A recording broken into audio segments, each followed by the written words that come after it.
오늘 준비한 사연은 아내가 다른 남자와 함께 보내는 걸 눈으로 봐버린 남자의 이야기입니다. 사연 시작하겠습니다.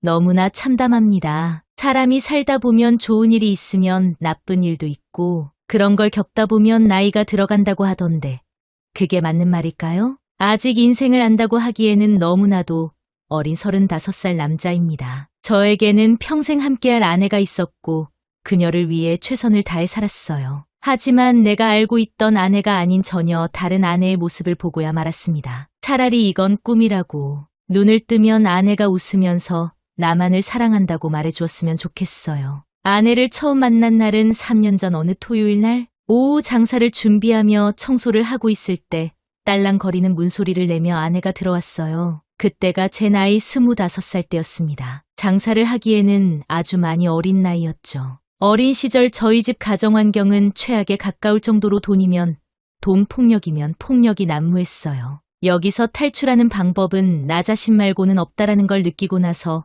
오직 목표는 단 하나 돈이었어요. 부모 도움 하나 없이 중학교 시절에는 전단지 알바를 하였고 고등학교 시절에는 편의점에서 일을 하며 돈을 모았어요. 그때부터 알았어요. 사회 또한 없는 자에게는 잔인하다는 걸요. 행색이 추레하게 하고 찾아와서 일을 시켜달라고 하니까 첫마디가 우린 대학생을 구하는데 너가 꼭 하겠다면 시급부터 깎겠다고 하더라고요. 그것까지는 어떻게는 이해를 하겠는데 월급마저 제때 주지 않았고 심지어는 월급을 떼어 먹는 사장님도 있더라고요.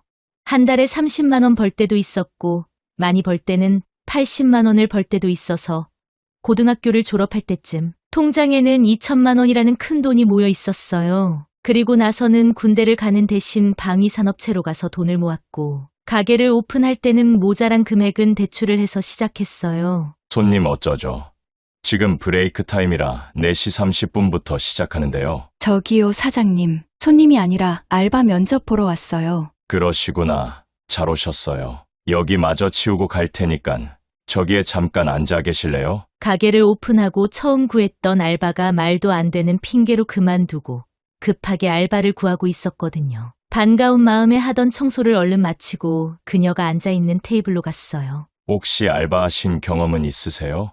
제가 알바는 처음이라 경험은 없어요. 그녀의 대답에 좀 이상하더라고요. 지금껏 알바를 처음 해본다고 말하는 사람은 고등학생이나 이제 갓 20살이 된 학생들에게나 들었는데 그녀는 제 또래로 보였거든요. 그러시구나. 그런데 어쩌죠? 저희는 알바를 해보신 분을 구하고 있거든요. 이 말이 떨어지자마자 그녀의 얼굴은 울상으로 변하더니 아무 말도 안 하고 고개만 푹 숙였어요. 평소라면 절대로 그런 말을 하지 않을 건데 그녀의 모습에 측은지심이라도 생겼는지 사람이 급하기는 한데 그녀는 다급하게 사장님, 저 정말 열심히 할 수 있어요. 일주일만 시켜보시고 실망하시면 제가 그만둘게요. 일 눈치가 있어서 곧 잘하거든요. 금방까지 풀이 죽어서 울 것 같던 그녀가 생기 있는 눈동자로 저를 향해 그렇게 말하는데 누구라도 그 상황이었다면 일을 하라고 했을 거예요. 그렇게 그날부터 가게로 출근을 하기 시작했고 그녀의 말대로 하나를 가르쳐주면 둘을 알고 시키지도 않았는데 일을 찾아 하는 거예요. 그때 당시에 가게를 운영하는 구조가 저는 주방을 맡아서 일을 하고 그녀는 홀을 맡아서 하는 구조였어요. 가게도 작고 장사를 시작한 지 얼마 안 돼서 손님도 많이 있는 편이 아니었거든요. 사장님, 이렇게 팔아서 저 월급은 나와요? 왜요? 제가 월급이라도 떼먹을까 봐요? 네. 그녀는 장난으로 그렇게 말하더니 사장님 아파트에 전단지 작업하는 거 있잖아요. 그건 왜요? 제가 어디서 들었는데 그렇게 붙여서는 다 버리고 집으로 안 들고 들어간대요. 그럼 어떻게 해요? 밑에다가 쿠폰을 무조건 넣으라고 하더라고요. 그래야 그 전단지가 집으로 들고 가서 보는 확률이 급격히 올라간대요. 가만히 생각해 보니깐 그 말이 맞는 것 같아 다음날 바로 쿠폰을 넣어 제작을 하고는 동네 이곳저곳에 뿌렸어요. 그 효과는 바로 나타나서 배달 주문이 늘어나기 시작했고 한 달이 지나 매출을 확인해 본 결과 평소보다 20%나 상승을 한 거예요. 너무나 기뻐서 축하주라도 한잔 할 생각에 그녀에게 물었어요. 오늘 가게 문 1시간 정도 일찍 닫고 회식 한번 할까요? 사장님, 오늘 뭐 좋은 일 있으신가 봐요. 좋은 일이라 당연히 있죠. 그럼 오늘 맛있는 거 사주세요. 전 또 일한 지 5개월 동안 회식 한 번도 안 하시길래 그런 거 싫어하시는 줄 알았어요. 직원과 저 단둘이 일하는 가게라서 혹시라도 부담스러워할까봐 회식하자는 소리를 한 적이 없었거든요. 그렇게 그녀와 횟집으로 갔고 친해질 만큼 친해졌다고 생각했는데 처음 하는 회식이라 그런지 어색하더라고요. 왠지 좀 어색하네요. 저도 그래요. 우리 그럼 술부터 한잔 할까요? 음식도 회인데 소주 정도는 괜찮을 것 같은데. 그렇게 둘이서 소주를 기울이며 이런저런 이야기를 하다가 문득 알바 면접 때가 생각이 나서 물어보았어요. 혹시 우리 가게 처음 온 날 기억나요? 그럼요. 그럼 궁금한 거 하나 물어봐도 돼요? 갑자기 뭐가 궁금하실까요? 다른 건 아니고 알바를 한 번도 해본 적이 없다고 말한 게 기억이 나서요. 괜히 이유를 말하면 분위기가 이상해질 수도 있는데 상관없으세요? 너무 개인적 이유면 이야기 안 해주셔도 돼요. 아니에요. 지금은 많이 좋아져서 괜찮아요. 사실 그렇게 특별한 이유도 아니고요. 제가 우리 집 외동딸이거든요. 어릴 때부터 부자는 아니었고 그렇다고 그렇게 가난한 집도 아니라서 나름 사랑을 받고 컸거든요. 그래서 알바는 한 번도 안 해보고 부모님 주시는 돈을 받고 생활했었는데 그거 알아요? 뭐가요? 불행은 한꺼번에 온다는 말이요. 제가 그렇거든요. 2년 전쯤에 아빠가 교통사고로 갑자기 돌아가셨고요. 엄마는 날 버렸다고 해야 할지 아님 행복을 찾아서 갔다고 해야 할지 뭐 그냥 심플하게 말해서 다른 남자랑 살겠다고 원룸 하나 얻어주고는 가버렸어요. 최대한 아무렇지 않은 듯 이야기하며 술을 들이키는데 어느새 그녀의 눈에는 눈물이 맺혀 있었어요. 여기까지가 별거 아닌 저희 과거 이야기예요. 사장님도 과거 이야기 좀 해봐요. 그녀의 말에 저도 어릴 적이 이야기를 그녀에게 들려주었어요. 부모님의 폭력 때문에 집을 나가기도 하고 돈 때문에 너무 서러워서 혼자 방에서 울었던 기억들도 말해주었어요. 지금 이 가게도 거기서 탈출하기 위해 중학교 시절부터 악착같이 돈을 모아서 그 누구의 도움도 받지 않고 혼자만의 힘으로 시작한 걸 말해주었어요. 힘들었겠다. 그녀의 입에서 나온 이 한마디가 지금껏 받았던 상처의 치료약이 된 것처럼 가슴 속 상처들이 사라지는 것 같았어요. 그 누구에게도 말하지 못하고 감춰두었던 말들을 쉼없이 나누다 보니 어느새 시간은 새벽으로 향하고 있었어요. 우리 이제 나갈까요?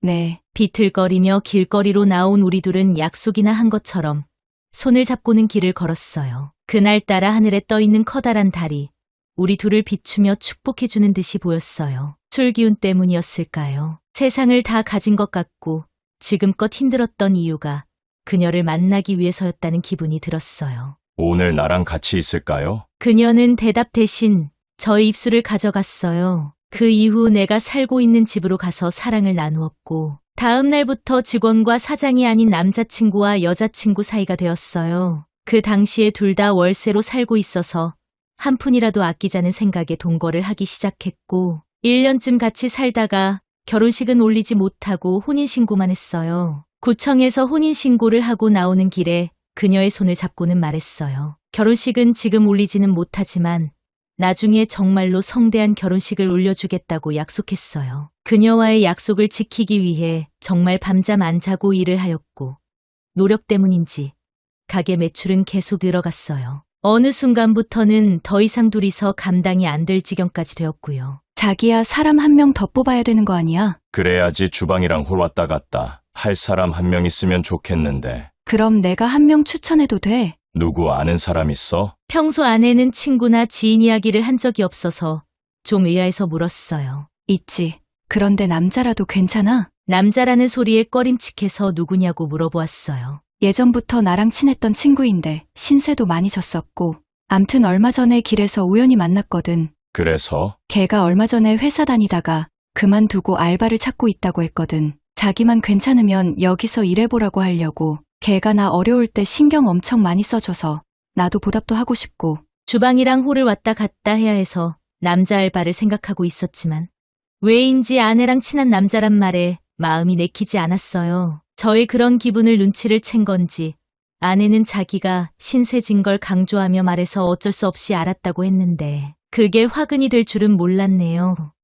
아니, 알바로 뽑지 않았더라도 일어날 일은 일어났겠죠. 어쩔 수 없이 일단 면접이라도 보자고 말을 하니 아내는 엄청 기뻐하며 바로 그 남자에게 전화를 걸어 다음날 가게로 오라고 했어요. 와이프랑 친구시라면서요? 네, 고등학교 때부터 친구였어요. 그러시구나. 대충은 이야기 들었어요. 알바 경험은 있으세요? 네, 호프집에서도 해봤고 갈비집도 해봤어요. 가게에서 아내랑 친구지만 어느 정도 선은 지켜주실 수 있으시죠? 당연하죠. 일은 일이고 친분은 친분이죠. 색안경을 끼고 면접을 보았지만 서근서근하게 웃으면서 대답을 하는데 나쁜 친구로는 안 보였어요. 옆에 있던 아내가 조마조마한 눈빛으로 저를 쳐다보길래 웃으면서 여보, 뽑을 거니깐 눈에서 레이저 그만 쏘시지. 내가 그랬나? 별거 아닌 대화였지만 저희 셋은 동시에 웃음을 터뜨렸고 그렇게 새로운 가족을 맞이하게 되었어요. 이 친구 참 부침성 있는 게 손님들 응대도 잘하고 일머리도 빨라서 잔소리를 안 해도 척척하는 거예요. 그래 괜히 아내가 데리고 온 남자라는 이유만으로 색안경을 꼈구나 생각하고 마음을 열어서 다정하게 대해주었어요. 그러다가 하루는 아내가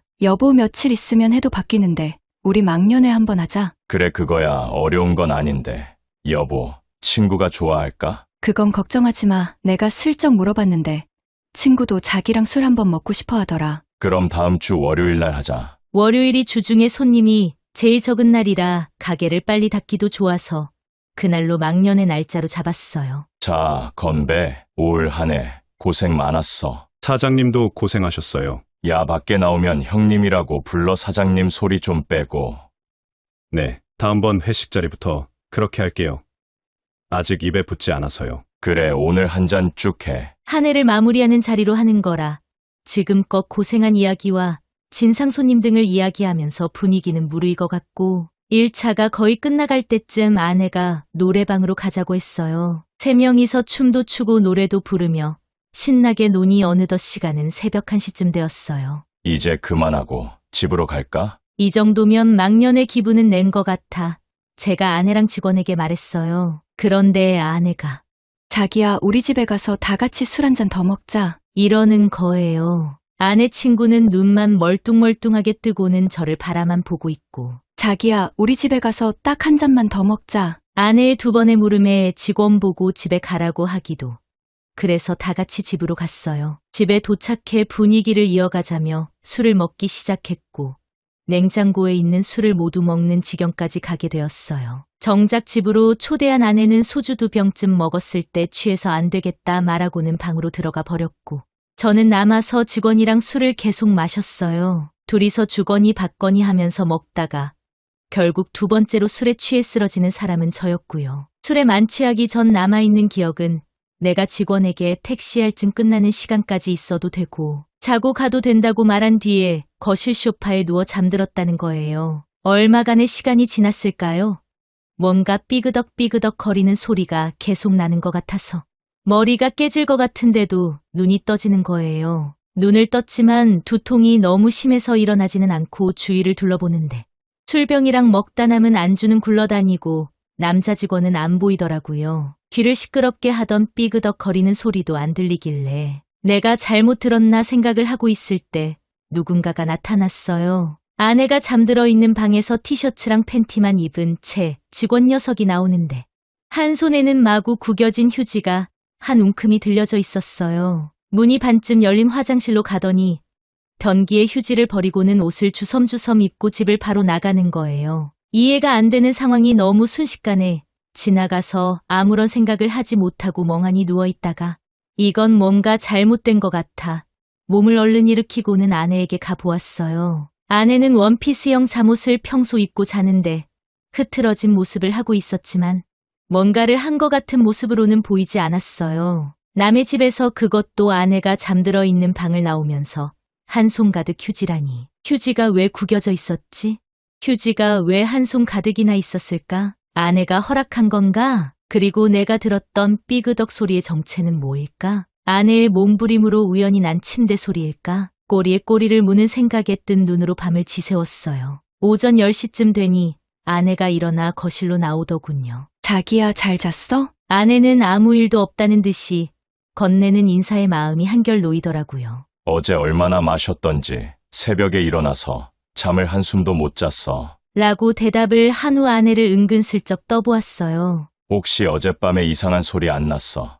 잠결에 들은 거라 꿈인지 헷갈리네. 아내는 잠깐 머뭇거리더니 자기야, 나랑 안 자고 거실에서 자서 꿈자리가 사나웠나 보다. 이상한 소리 하지 말고 우리 해장으로 라면이나 먹자. 아내의 말에 더 이상 묻지 못하고 오전에 가게 재료도 준비할 게 있어서 라면을 먹는 둥 마는 둥 하고는 가게로 나갔어요. 가게에 혼자 앉아 아무리 끙끙대며 생각을 해봐도 도저히 답이 안 나오길래 남자 직원에게 전화를 해서 지금 가게로 나와 달라고 했어요. 약속 있는데 일찍 나오라고 한 거는 아니지?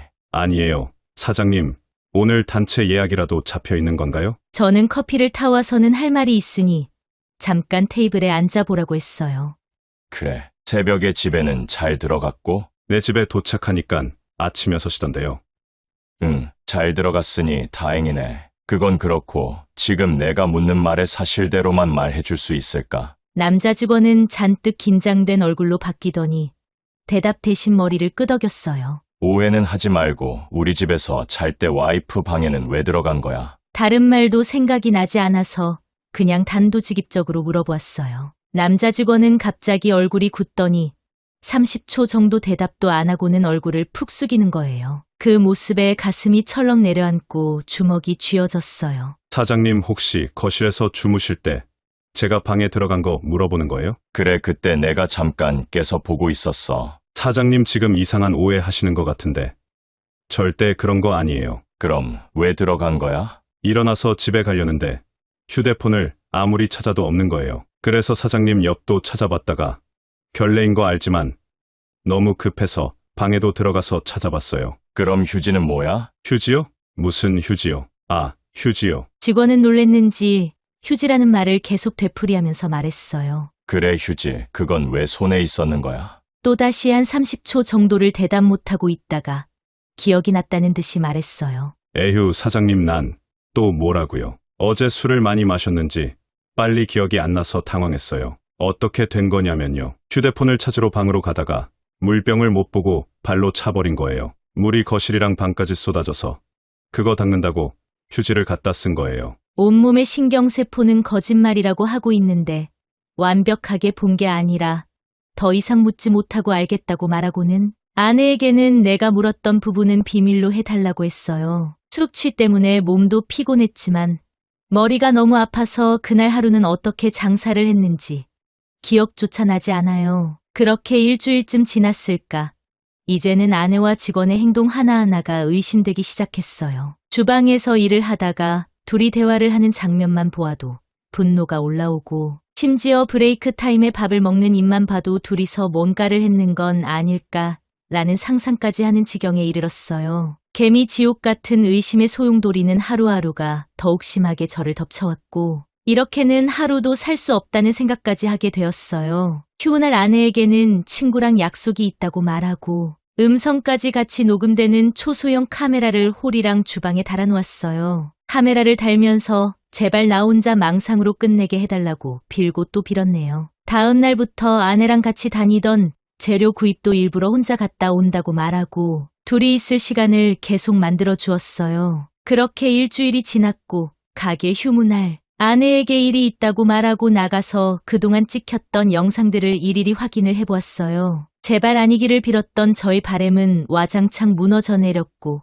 거기에는 믿기 힘든 내용들이 가득했어요. 아내와 남자 직원이 내가 없을 때 스킨십하는 장면들은 엄청나게 많았고 심지어는 내가 주방에 있을 때도 몰래 하면서 곁눈질로 저를 확인하는 장면이 고스란히 있더군요. 대화 내용을 들어보면 남자 직원은 아내에게 도대체 언제 헤어질 거냐고 계속 이야기를 하고 아내는 기다려보라는 말만 되풀이하고 있었어요. 거기서 돈에 대해 이야기를 나눈 게 있었는데 집에 돈 관리는 누가 하고 있냐고 물어보는 장면도 있었어요. 아내가 남자 직원에게 신랑이 돈 관리를 하고 있는데 정확한 거는 아니지만 1억 정도는 될 것 같다고 말해주는 거예요. 그 뒤에는 공인인증서 뭐 어쩌고 하는데 살면서 그런 큰 분노는 처음 느껴보았어요. 둘이서 그런 말을 하고 주방 쪽으로 가서는 내가 매일 일하는 그곳에서 그걸 나누어 버리더군요. 더 이상 영상을 보았다가는 내 안에 모든 게 무너져 내릴 것 같아서 꺼버렸어요.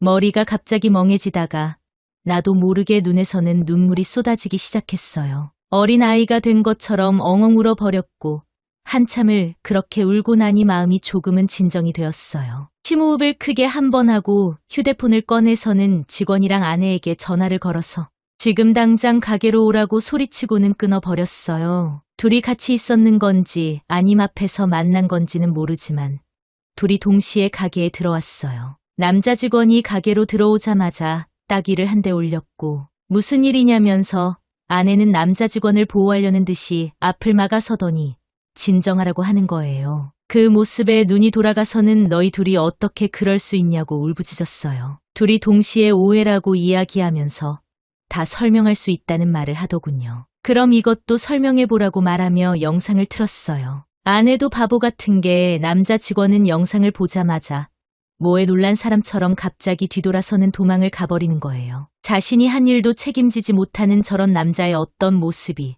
좋아서 만난 건지. 전 아내에게 이제 우리 사이는 끝난 것 같다고 더 이상 밑바닥을 보여주지 말고 이대로 헤어지자고 말했어요. 나에게 더 이상 변명을 해봤자 소용이 없다는 걸 느꼈는지 말없이 아내는 나가버리더군요. 아내에게 몹쓸 말을 퍼붓고 헤어지자고 했지만 후련한 기분은 단 하나도 들지 않았어요. 혼자서 가게에서 술을 먹으면서 마음을 다독이려고 했으나 시간이 갈수록 답답함이 커져갔고 날 배신한 아내가 보고 싶어지는 거예요. 이런 마음이 들면 안 되는데 술을 먹어서 그런 건지 너무나 보고 싶어지는 거예요. 집으로 가면 아내가 있겠지라는 생각에 택시를 타고 집으로 가보니 아내는 이미 짐을 싸들고 나갔고 식탁에는 쪽지가 하나 적혀 있었어요. 내가 미안해. 밥은 잘 챙겨 먹고. 라는 짧은 메모가 적혀 있었어요. 아내가 나간 지 벌써 일주일이 되었고요. 그날부터 가게는 단 한 번도 열지 못하고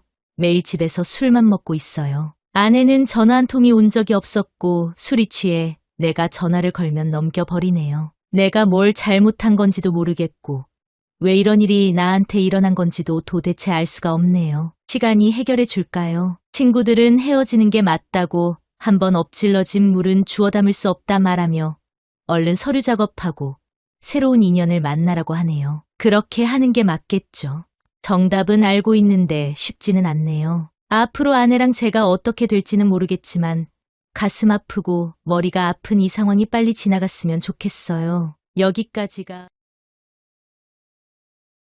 저에게는 어린 시절부터 형제처럼 같이 자라온 친구가 있어요. 힘든 일을 겪거나 슬픈 일이 있으면 지금도 한 걸음에 달려와서 자기 일처럼 걱정을 해주고 만일 내가 아주 먼 훗날 세상을 떠나면 진심으로 울어줄 수 있는 정말 진정한 친구예요. 지금이야 나이가 30이 넘어가고 사회에 자리 잡기 위해 노력한다고 자주는 못 만나지만 가끔 만나도 어색함이라고는 티끌 만큼도 없는 그런 친구예요. 그럼 왜 사연을 보내는지 물으신다면 그 녀석의 여자친구 때문에 너무 고민이 되어서 이렇게 보내요. 세상에는 여러 가지 유형의 사람이 있고 다양한 여자가 있다고 하지만 그 여자는 저와 친구의 사이를 뻔히 알면서 친구랑 저 그녀 이렇게 모인 자리에서 대놓고 꼬리를 치네요. 좋은 대학교를 나와서 누구나 이름만 들어도 알만한 회사를 다니는 친구가 왜 하필 그녀를 만나서 처음 시작은 친구의 전화가 오면서 시작되었어요.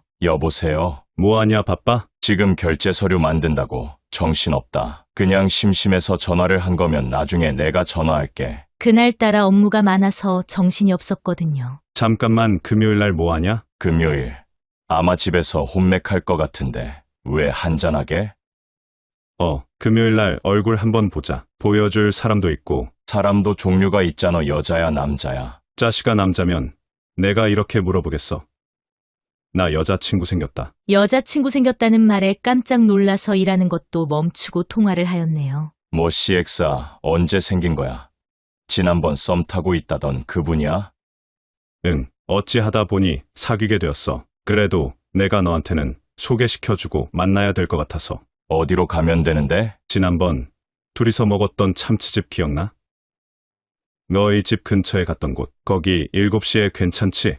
알았어. 다음 날 퇴근이 평소보다 조금 일찍 하게 되어 식당에 먼저 도착하게 되었어요. 혼자서 10분쯤 기다렸을까요? 방문이 열리더니 친구랑 그 여자가 들어오는데 자랑하던 것처럼 얼굴이 정말 이쁘시더라고요. 그런데 이쁜 얼굴을 똑바로 쳐다볼 수 없을 정도로 옷을 민망하게 입고 와서 너무 당황을 하였어요. 탱크탑으로 보이는 티셔츠를 입고 오셨는데 마치 여자 아이돌처럼 천조가리 하나만 둘러져 있어서 배꼽만 보이는 게 아니라 위에는 살색만 보이고 치마는 어찌나 짧은지. 보통 누군가를 소개받는 자리라면 아무리 그런 패션을 좋아한다고 하더라도 자제하거나 아님 조심하는 차원에서 치마를 입기 전에 속바지라도 입어야 하는 거 아닌가요? 맞은편에 앉아 있는데 훤히 다 보이고 눈길이 앞쪽을 향할 때마다 너무 적나라해서 대화를 이어가기가 너무나 힘이 들었어요. 동공의 지진이 날 정도로 당황하고 있는 나와는 달리 친구 녀석은 뭐가 그렇게 좋은지 들어와서는 빙구같이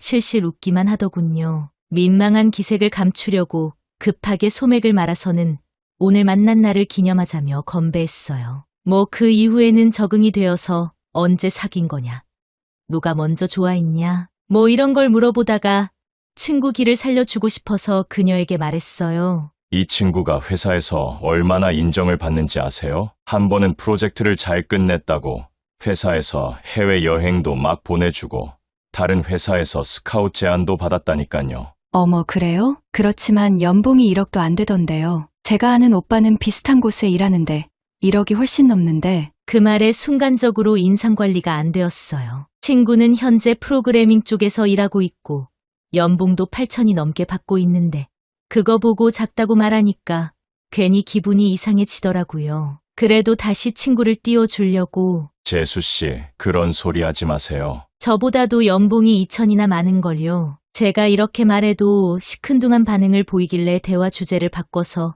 이 친구 어디가 그렇게 마음에 들었는지, 언제 사귀기로 한 건지 뭐 이런 걸 물어보았어요. 친구는 쑥스러워하면서 자기 회사 앞에 커피숍에서 일하는 분이었다고 말하며 연애 스토리를 이야기해 주었어요. 한참을 연애 이야기를 하다가 회사에서 급하게 연락이 와서 통화 좀 하고 오겠다고 말하고 친구는 밖으로 나갔어요. 예상치 못하게 둘이서 남아있으니 지금껏 애써 무시하던 그녀의 모습이 다시 눈에 들어와서 나도 모르게 침이 꼴깍 넘어갈 때 그녀가 말을 걸어왔어요.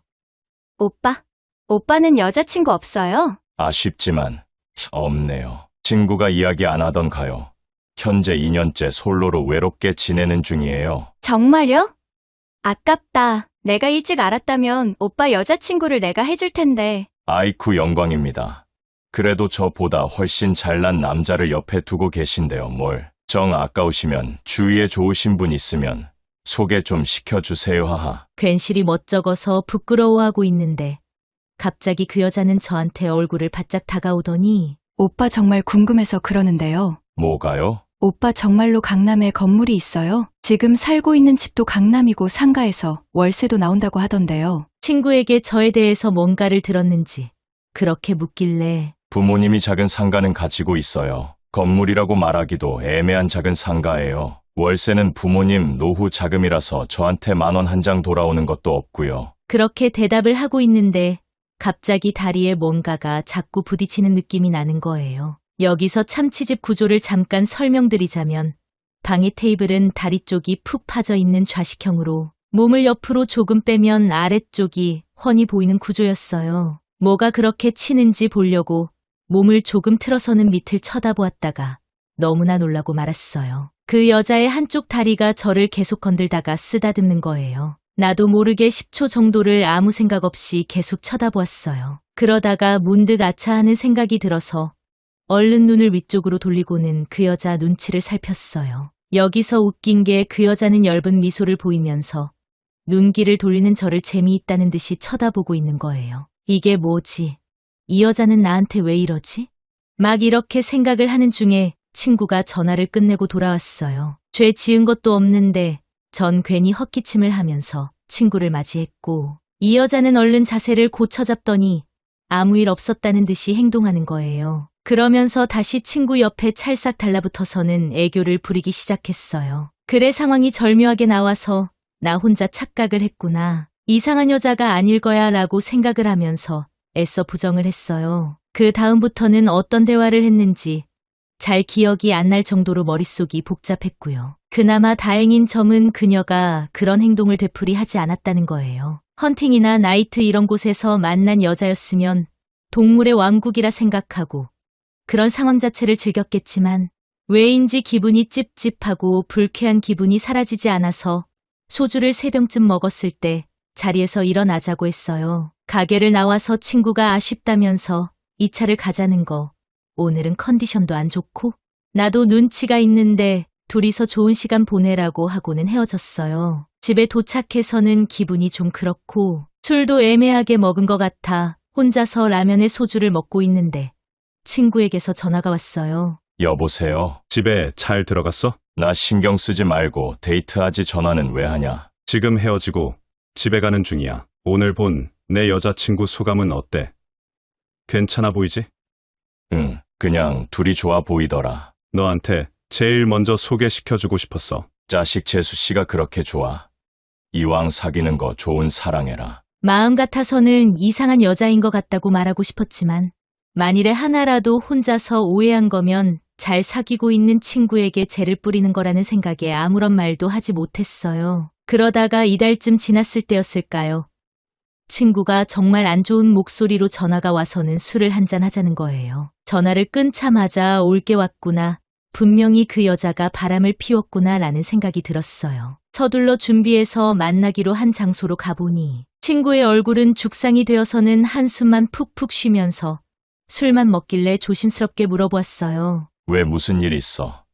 혹시 여자친구분이 실수라도 한 거야? 친구는 얼굴을 찡그리면서 머뭇거리더니 여자친구 집이 너무 못 살아서 자기한테 계속 돈을 요구한다는 거예요. 처음에는 너무나 사랑하고 힘들어하는 여자친구 모습이 안쓰러워서 주기 시작했는데 시간이 갈수록 이게 아닌 것 같다는 거예요. 처음에는 엄마의 병원비가 부족해서 50만 원을 주었고 그 이후에도 10만 원, 20만 원씩 계속 생활비 명목으로 달라고 했다고 했어요. 아무리 생각해도 이상해서 이런 식으로 자잘하게 말하지 말고 자세히 이야기해보라고 했어요. 친구의 여자친구는 지금 엄마랑 주택에서 살고 있다고 말하면서 현재 월세도 밀리고 전기세도 못 내어서 전기마저 끊길 지경이라는 거예요. 급한 대로 밀린 월세를 내어주고 당분간 월세는 친구가 내어주겠다고 했다는데 그 기간이 벌써 4개월이 넘었다고 했어요. 월세는 얼마냐고 물어보니깐 한 달에 80이라고 하고요. 사랑하는 사람이 돈이 없어서 월세도 못 낼 정도면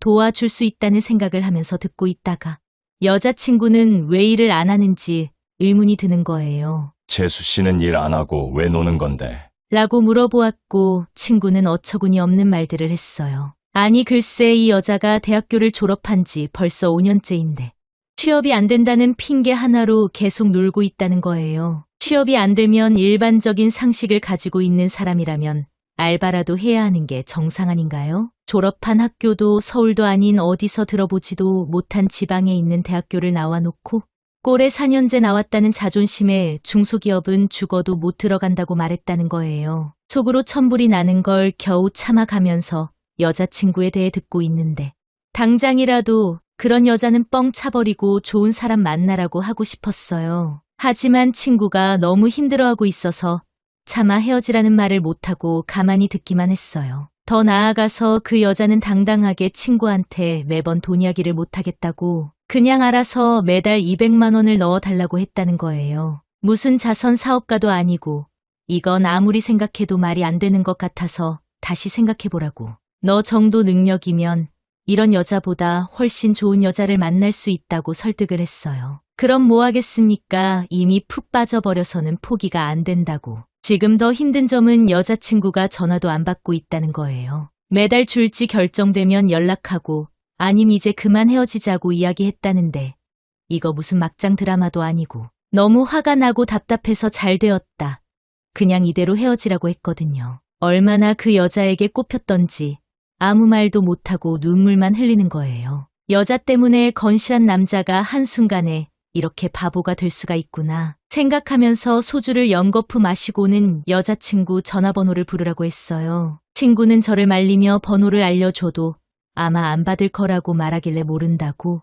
번호가 다르잖아라고 말한 뒤 전화를 걸어보았는데 휴대폰이 꺼져 있는 거예요. 아마 친구가 계속 전화를 걸어서 꺼놓은 것 같았어요. 월세며 생활비까지 지원해주는 사람이 거꾸로 매달리면서 사정하는 모습이라니. 그날 너무나 화가 나서 술을 들이붓듯이 먹게 되었고 집에 어떻게 왔는지 기억이 안 날 정도로 만취가 되어 돌아왔어요. 그때는 정말 몰랐어요. 친구를 위로하면서 걸었던 한 통의 전화가 어떤 나비 효과가 되어 돌아올지를요. 다음 날 오후쯤 문제에 그 전화가 걸려왔어요. 여보세요? 혹시 누구세요? 어제 전화가 온 내역이 있어서 전화 드렸어요. 그 말을 하는데 어제 친구랑 술 먹으면서 전화를 걸었던 기억이 나는 거예요. 어제는 당장이라도 친구한테 떨어지라고 말을 하고 싶었는데 막상 낮에 전화가 오니깐 꿀먹은 벙어리가 되는 거예요. 힘없는 목소리로 지난번 보았던 남자친구의 친구라고 말을 하니 그 여자가 엄청 밝은 목소리로 말했어요. 어머, 오빠구나. 그런데 무슨 일로 전화를 거신 거예요? 어제 친구가 너무 힘들어해서 자초지종이라도 들어볼 생각에 전화를 걸었다고 했더니 그녀는 긴 한숨을 한 번 내쉬고는 말했어요. 오빠 혹시 저에 대해서 어디까지 들었어요? 친구에게 들은 그대로를 다 말해야 되나 너무 조심스러워지는 거예요. 친구가 돈 때문에 너무 힘들어하는 것 같더라. 뭐 이런 식으로 애매하게만 이야기를 계속하니 전화로는 대화가 안 된다고 저녁에 잠깐 자기를 만나줄 수 있는지 묻는 거예요. 여기서 오지랖을 부리지 않고 그냥 넘겼으면 되었는데 저는 그러자고 말한 뒤 지난번 만났던 참치집으로 오라고 했어요. 약속된 시간보다 10분 정도 일찍 도착을 하였고 예약해둔 방으로 가서는 그녀를 기다렸어요. 얼마간의 시간이 지나니 그녀가 문을 열고 들어왔고 저는 또 한 번 놀라고 말았어요. 이번에는 언더부 패션으로 입고 와서는 내 앞에서 인사를 하는데 얼굴이 다 화끈거리는 거예요. 말로만 들었지 실제로 그렇게 입은 사람은 처음 보았거든요. 헛기침을 한 번 하고는 정중하게 인사를 드렸어요. 오시는데 불편하지는 않으셨어요? 네, 오빠 괜찮아요. 이게 뭐라고 막상 만나니깐 너무 긴장이 되어서 종업원에게 음식을 주문하고 소주랑 맥주를 먼저 갖다 달라고 했어요. 잠시 후 술을 갖다 주길래 목이 타다 못해 막힐 지경이라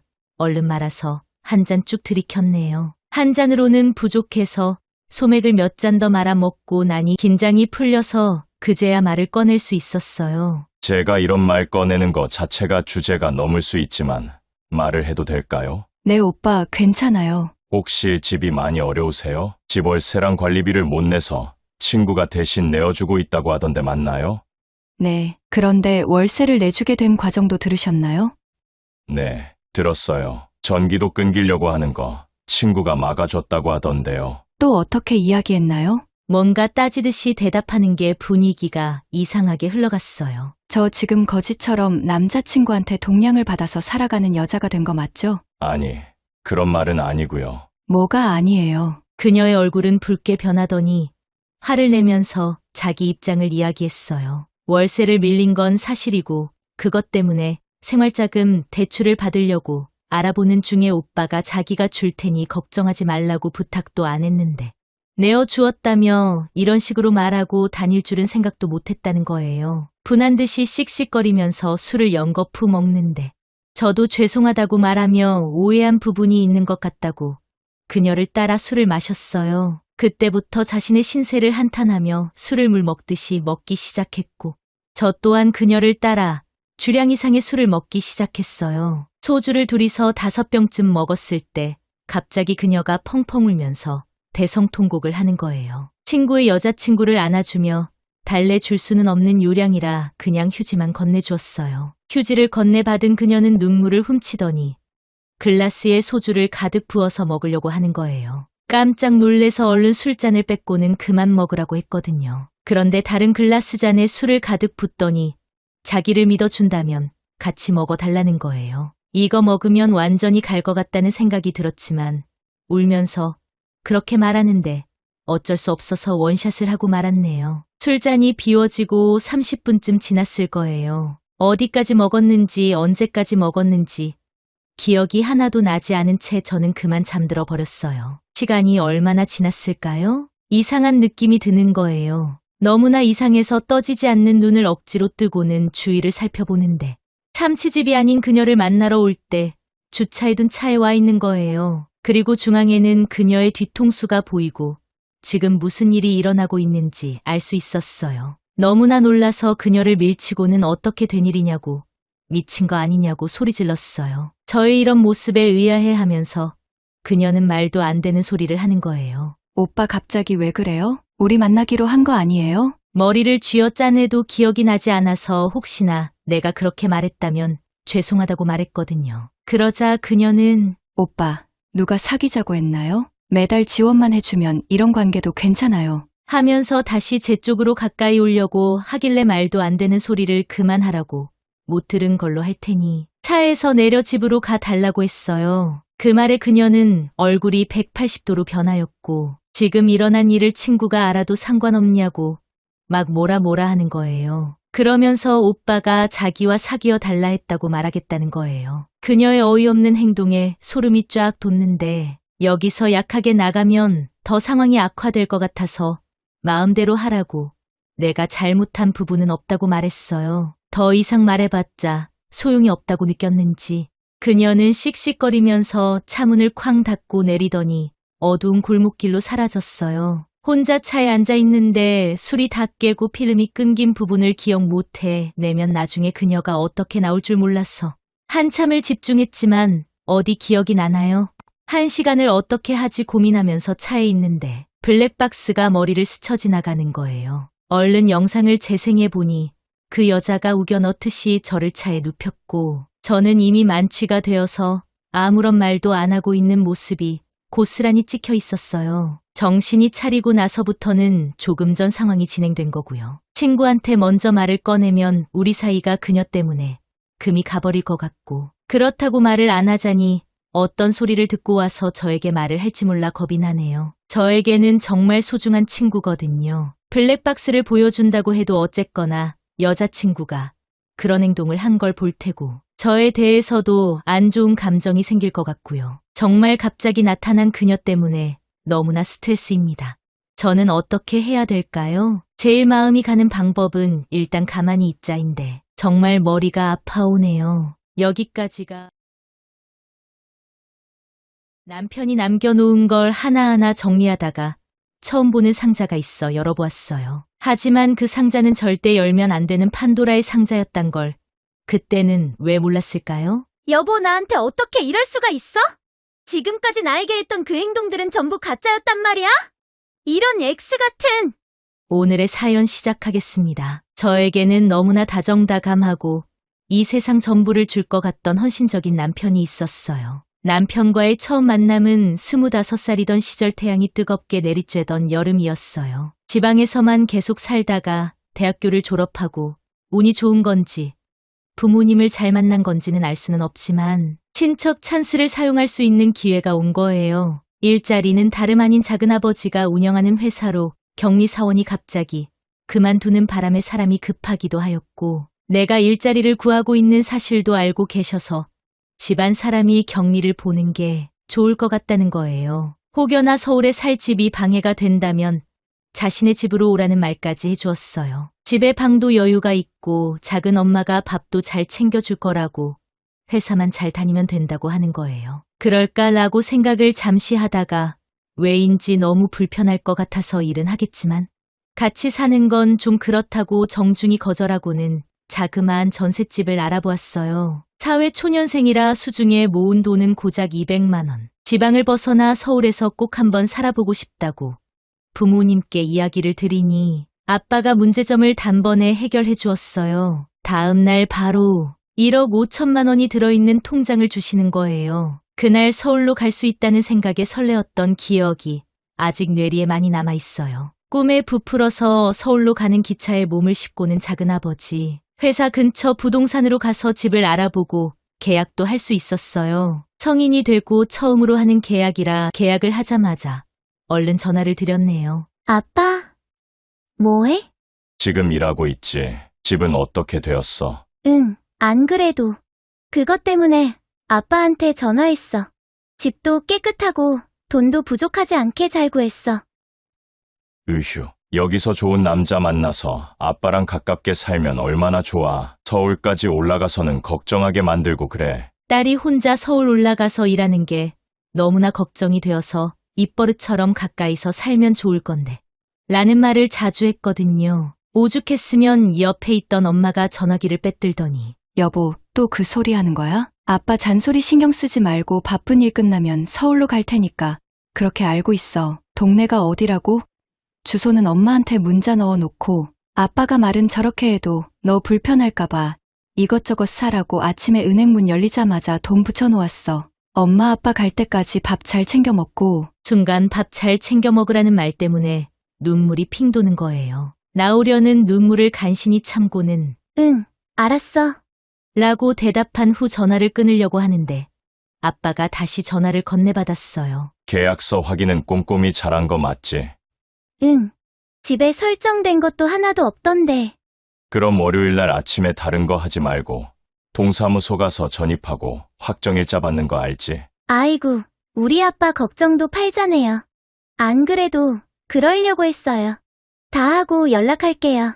부동산에서도 예전에는 전세권 설정을 많이 했는데 요즘에는 확정일자만 받아도 그 기능을 다 한다고 설명을 들었거든요. 집도 뭐 하나 걸린 게 없어서 걱정을 안 해도 된다고 말해 주었고요. 그렇게 월요일 아침이 되자마자 집 앞 커피숍에서 커피를 하나 사들고 확정일자를 받으러 동사무소를 갔어요. 대기표를 뽑고 10분 정도 기다리니 제 차례가 되어서 신고를 도와주는 공무원 앞으로 갔어요. 남자 공무원분이었는데 첫 인상이 참 좋아 보이는 거예요. 나이도 저랑 비슷한 또래로 보이고 얼굴도 미남형이라 괜시리 기분도 좋아지는 거예요. 뭐 그렇다고 처음 보는 남자한테 막 들이대는 성격도 아니라서 그냥 속으로 훈남이네 정도 생각하고는 목적이었던 전입이랑 확정일자를 받으러 왔다고 했어요. 남자분은 매일 하는 업무라서 그런지 형식적인 것만 물어보고는 빠르게 일 처리를 해주었어요. 10분 정도 지나니 신분증 뒤에 다가 바뀐 주소지를 출력해서 스티커를 붙여주고는 이제 끝났다고 말하면서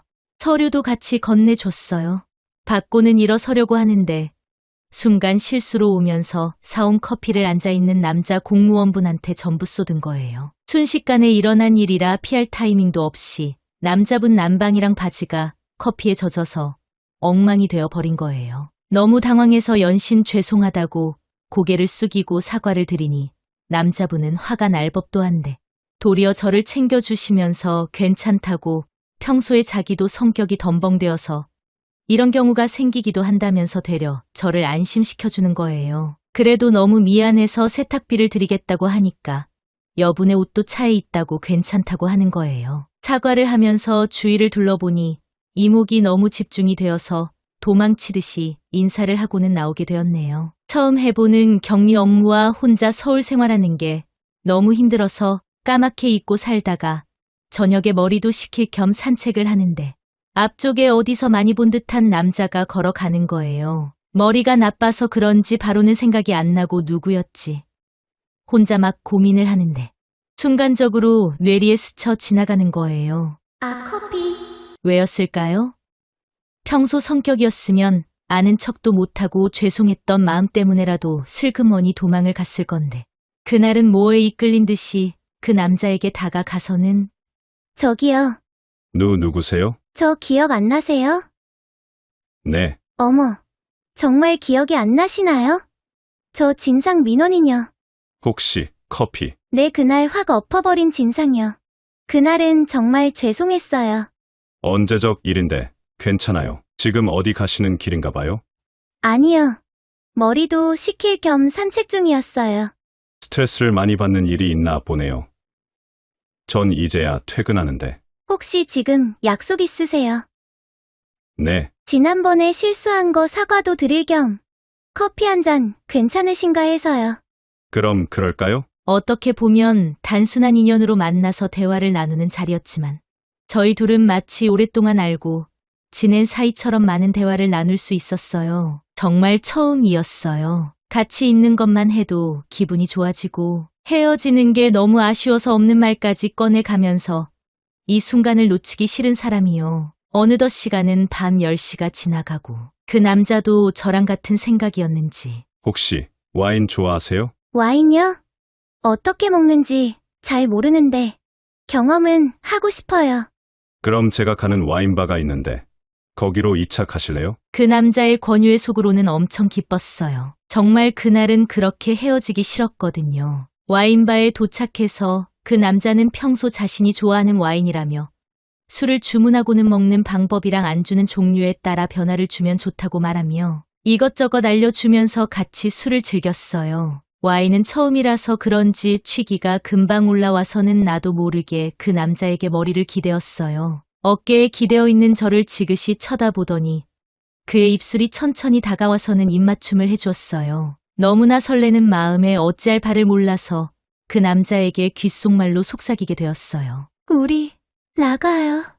그 남자는 그 말을 듣자마자 계산을 하고는 그 큰 손으로 제 손을 잡고 일으키더니 밖으로 저를 이끌었어요. 이미 불타올라버린 저희 마음이 이끄는 대로 모텔로 향하였고 아침이 될 때까지 같이 있고 말았네요. 그날부터 하루라도 못 보면 몸살이 날 정도로 사랑에 빠져버렸어요. 매일 사랑을 나누어서 그런지 6개월 만에 저희 둘 사이에서는 사랑의 결실이 생겨버린 거예요. 그 남자는 임신 사실을 알자마자 두려워하고 있는 저를 안심시키며 일단 부모님을 찾아뵙고 사죄를 드리고 결혼 승낙을 받자고 말해주었어요. 산부인과를 다녀오고 그 주 주말에 저랑 같이 부모님이 살고 계시는 본가로 가서 사실을 알렸어요. 아빠는 많이 놀라시고는 순간적으로 화를 내시며 남자친구에게 역정을 내시고는 잠시 후 진정할 수 있었어요. 무릎을 꿇고 있는 딸의 모습을 가만히 보시더니 한숨을 한 번 내쉬고는 물어보셨어요.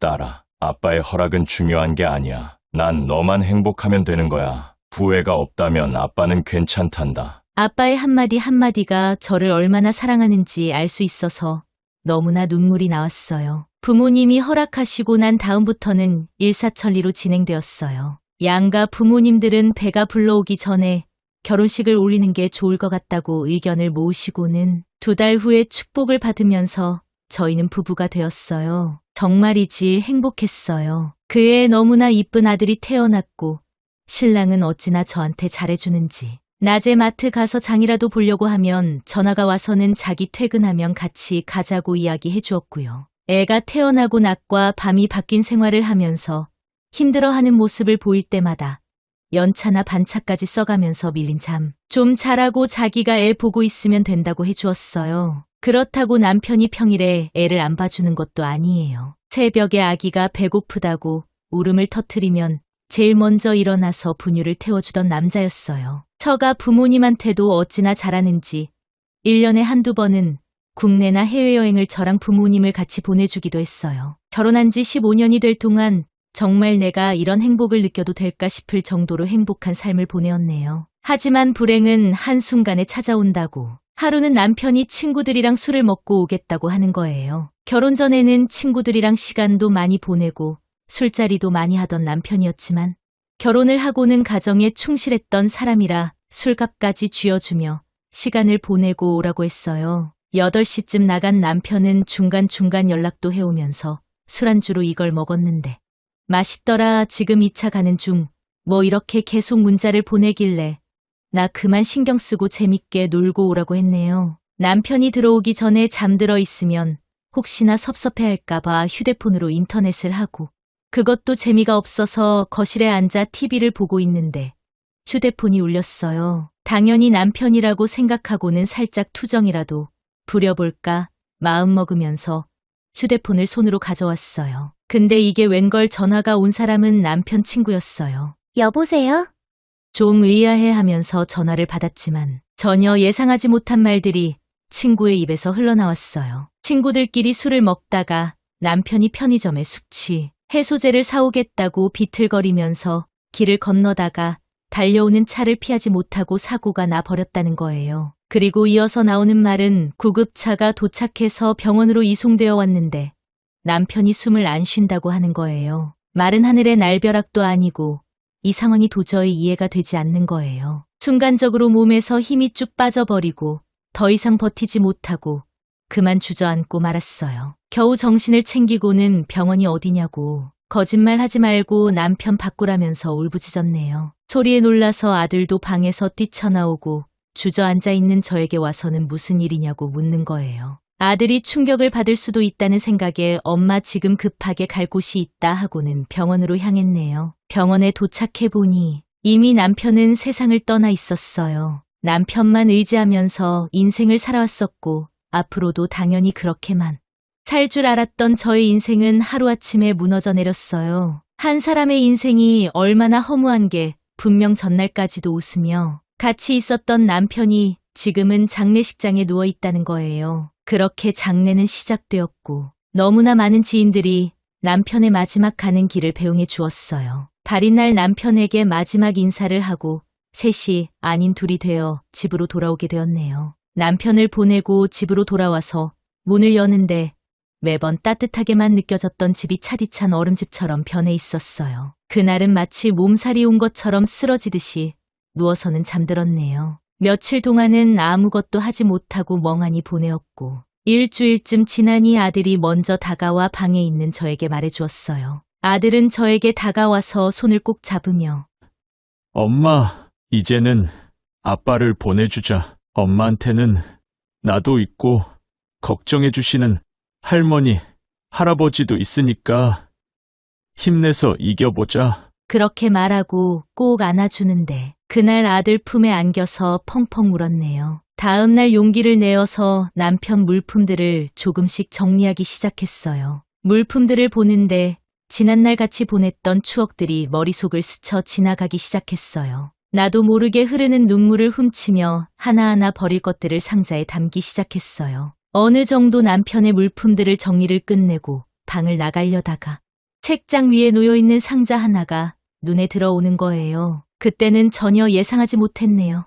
판도라의 상자가 열린다는 사실을요. 조심스럽게 상자를 내려서 열어보니 거기에는 노트북 하나가 들어있는 거예요. 언제 남편이 노트북을 샀었나?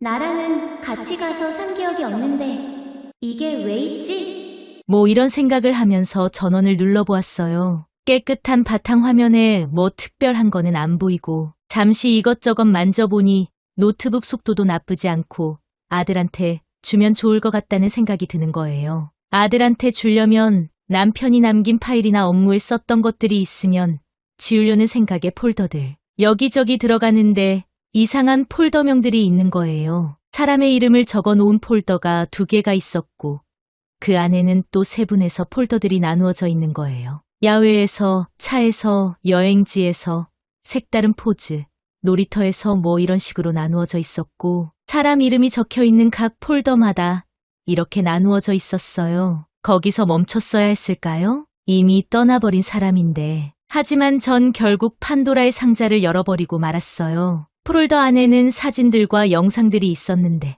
지금껏 저한테 믿음과 사랑을 주는 남편이 아닌 전혀 다른 사람이 거기에 있었어요. 나랑 갔던 여행지에 똑같은 숙소에서 찍은 사진들과 영상들이 즐비하고 폴더의 이름은 사랑을 나눴던 곳을 테마별로 정리가 되어 있었던 거예요. 한 번도 생각하지 못한 남편의 모습에 심장은 너무나 빠르게 뛰고 손발이 부들부들 떨리는데 어찌할 바를 모르겠는 거예요. 그리고 그 2 여자는 저도 아는 사람이에요. 심지어 아들도 아는 사람들이고요. 그 2명의 유부녀들은 아들이 초등학교 입학하자마자 만들어진 학부모 모임의 엄마들 중 2명이었어요. 부부 동반으로 같이 술도 먹고 식사 자리도 하며 8년을 이어온 인연이기 때문에 애들도 지금은 절친이 되어 있고요. 어떻게 사람이 이렇게 감쪽같이 속일 수가 있을까요? 너무나 믿었던 남편이었고 이 세상 전부라고 생각하고 있던 사람이 이런 짓을 했다는 사실에 너무나 큰 분노가 치밀어 올라왔어요. 남편 장례식장에서 보인 그 2 여자의 모습이 생각나고 너무나 분해서 치가 떨리기 시작했어요. 마치 자기 남편이 그렇게 된 것 마냥 펑펑 울어도 주고 저를 위로하며 안아주길래 정말로 고마운 생각을 했었거든요. 그 2 여자는 정말로 자기 남편이 그렇게 되었다고 느끼며 슬퍼한지도 모르고 한참을 그렇게 사진을 보고 있는데 남편 휴대폰이랑 연동되어 있는 톡으로 메시지가 오는 거예요. 자기를 보낸 지 벌써 열흘이 지났지만 지금 당장이라도 내 옆으로 와서 꼭 안아줄 것 같은 기분이 드는 건 왜일까? 보고 싶다. 이렇게 오는 거예요. 피가 거꾸로 치솟고 빡이 너무나 쳐서 알고 있는 모든 욕을 퍼부으며 네가 어떻게 이럴 수 있냐고 톡을 보냈어요. 그러니까 누구세요? 이러는 거예요. 나라고 대답하고 지금 전화할 테니 받으라고 보내고 전화를 걸었어요. 안 받더군요. 아는 사람은 알 거예요. 퍼부어야 되는데 상대 쪽 사람이 피하면 더욱 분노가 치솟아서 눈이 돌아간다는 걸요. 전 문자로 지금 내가 있는 집으로 오지 않으면 너희 집으로 찾아가서 너가 찍혀있는 영상을 당장 남편에게 보여주겠다고 톡을 보냈어요. 나머지 한 명의 여자한테는 전화도 안 하고 영상 하나를 첨부해서 똑같이 적어서 보냈네요. 잠시 후 첫 번째 톡을 보냈던 여자가 얼굴이 잔뜩 상기된 채로 도착했어요. 전 그 여자가 집에 도착하자마자 팔을 끌어당겨서 현관문을 닫고는 야, 이 XXX야. 너가 어떻게 나한테 이럴 수 있는 거야? 언니, 오해야. 언니가 생각하는 그런 게 아니야. 뭐가 오해야? 이걸 보고 너가 그렇게 말할 수 있어?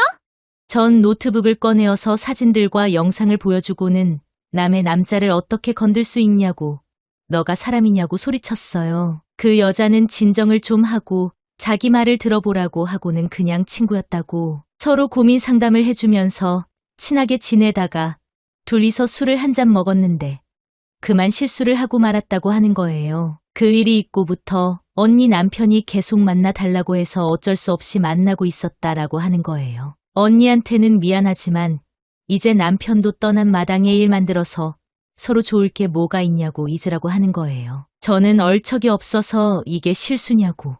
내가 고소할 거라고 하니까 할 테면 하라고 자기도 가만히 안 있겠다고 하는 거예요. 자기 가정이 깨지면 끝까지 간다고 언니 아들한테도 이 사실을 알리겠다는 거예요. 존경받는 아빠로 남겨놓는 게 언니한테나 아들한테도 좋을 거 아니냐고 되려 큰 소리를 치더군요. 너무나 뻔뻔한 그 여자의 행동에 딱이라도 한 대 치려고 할 때 초인종이 울렸어요. 두 번째 여자가 문자를 보고 사색이 되어서는 문 앞에 서 있더군요. 언니 동네방네 소문 내려고 아군이라도 부른 모양이지? 그래, 인사나 해라. 너한테도 이야기 안 했는 모양이네. 너랑 똑같은 여자야. 인사해.